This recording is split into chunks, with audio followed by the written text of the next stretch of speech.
नमस्कार दोस्तों, स्वागत है आप सभी का हमारे चैनल शेयर मार्केट में। मैं हूं आपका दोस्त नवीर। यहाँ पर बात करेंगे श्री रेणुका शुगर के बारे में। तो देखिए, कंपनी के बारे में बात करें तो 1995 की पुरानी कंपनी है, लेकिन जो बूस्ट आया वो 2020 के बाद ही आया। रीज़न क्या था? कोविड में काफ़ी ज़्यादा स्टॉक्स नीचे आ गए। उसके बाद इथेनॉल की न्यूज़ आई कि पेट्रोल के साथ इथेनॉल ब्लेंड होगा। उसके चलते जो बूस्ट मिला शुगर स्टॉक्स को, वो ज़बरदस्त था। बहुत ही शुगर स्टॉक्स ने पैसा कमाया। अगर बात करें श्री रेणुका शुगर की, तो अभी कल की न्यूज़ है।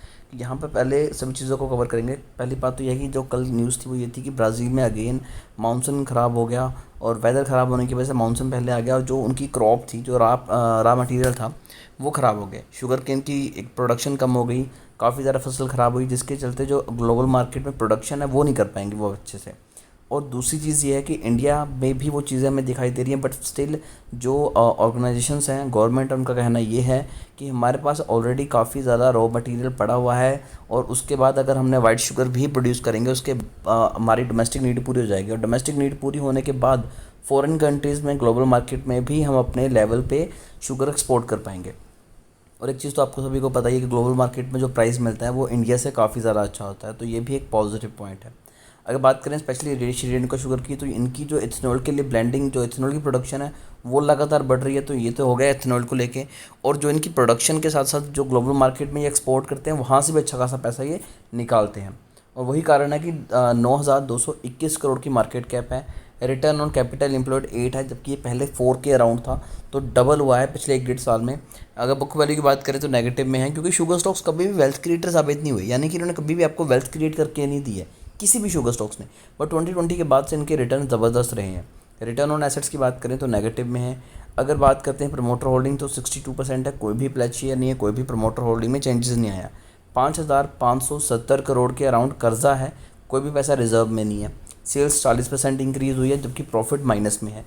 तो ओवरऑल अगर देखा जाए तो चीज़ें ख़राब हैं, बट उसके बावजूद इस स्टॉक में इन्वेस्टमेंट की जा सकती है, और वो भी अच्छे रिटर्न के लिए।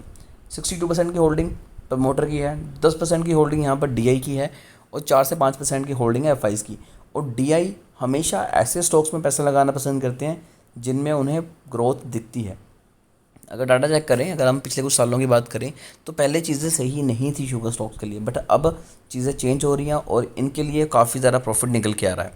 अब बात करते हैं फ्री कैश फ्लो की, तो कंपनी का फ्री कैश फ्लो भी 526 करोड़ है। तो यहाँ से आइडिया लाइए कि कितना प्रॉफिट ये निकाल रहे हैं।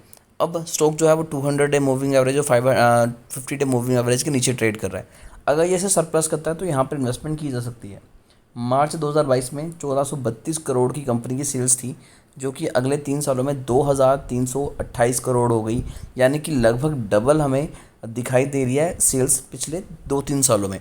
तो यहाँ से आइडिया लगाइए। उसके बाद अगर बात करें नेट प्रॉफिट की, तो माइनस में था, 145 करोड़ लॉस में थी कंपनी, जो कि अब 45 करोड़ के प्रॉफिट में आ चुके हैं बस विद इन द 3 ईयर। तो ये सोचिए कि पिछले 3 सालों में कितनी ग्रोथ की है यहाँ पर कंपनी ने। अब अगर बात करें पिछले कुछ सालों की, तो मार्च 2012 में 12,000 करोड़ की कंपनी थी, सेल्स थी। उस हिसाब से 9,000 करोड़ की सेल्स है, जो कि कम है। इसके पीछे रीज़न क्या है? पहले कंपटीशन बहुत ज़्यादा कम था। अगर हम एक डेकेड पीछे जाएँ तो कंपनीज़ बहुत कम थी, लिमिटेड अपॉर्चुनिटीज़ थी, कंपनी की सेल अच्छी होती थी। लेकिन उसके बाद वो चीज़ें बदलती गई, नए नए कंपटीशन में चीज़ें आती गई, और यहाँ पर शुगर स्टॉक्स में और गिरावट आती गई। तो ये खुद को एक्सपैंड नहीं कर पाए, बट अब चीज़ें बदल रही हैं। देखिए, 2022 में 6,431 करोड़ की सेल थी, जो कि अब 9,21 करोड़ की सेल हो गई, यानी कि लगभग 3,000 करोड़ का यहाँ पर हमें जंप दिखाई दे रहा है। इतनी सेल्स के बावजूद भी अगर प्रॉफिट की बात करें तो 30 करोड़ का लॉस था, जो कि उसके बाद कुछ सालों के बाद 1,800 करोड़ के राउंड भी रहा। अब सिर्फ 200 करोड़ के राउंड लगाइए कि लॉस है, और कंपनी बहुत जल्दी उसे कवर करके बाहर आ जाएगी। शुगर प्राइस की बात करें तो देखिए, 10 सालों में प्राइस CAGR 10% है, 5 सालों में 29% है, 3 सालों में 62% है। तो यहाँ पर भी जो जंप है पिछले 3 सालों में आपको दिखाई दिया। तो जैसे कि आपको पहले भी बताया कि ये 3 सालों की ही गेम है, क्योंकि इथेनॉल को लेके ही चीज़ें यहाँ पर फेवर में आई हैं। अब यहाँ पर देखते हैं कि जो इनका पैसा है, जो इन्वेस्टमेंट है, वो किस हिसाब से चेंज हुई है। तो एक चीज़ आप क्लियरली देखिए कि आज से थोड़े टाइम पहले जून 2020 में 58% की होल्डिंग प्रमोटर की थी, और उसके बाद ही प्रमोटर की होल्डिंग बढ़नी शुरू हो गई। और अभी तब से लेके अभी तक जो होल्डिंग है वो तकरीबन तकरीबन वही चली हुई है, 62% की। एफआईज़ की होल्डिंग मात्र 1.5% थी, जो कि अब 4.5% के अराउंड पहुंच चुकी है। उसके बाद अगर बात करें यहाँ पर हम DI की, तो DI की होल्डिंग 24% थी, कम हो गई थी, बट उसके बाद फिर से 9% से बढ़ के अब 10% के अराउंड आ गई है इथेनॉल के जलती। पब्लिक की होल्डिंग 15% थी, अब 23% है।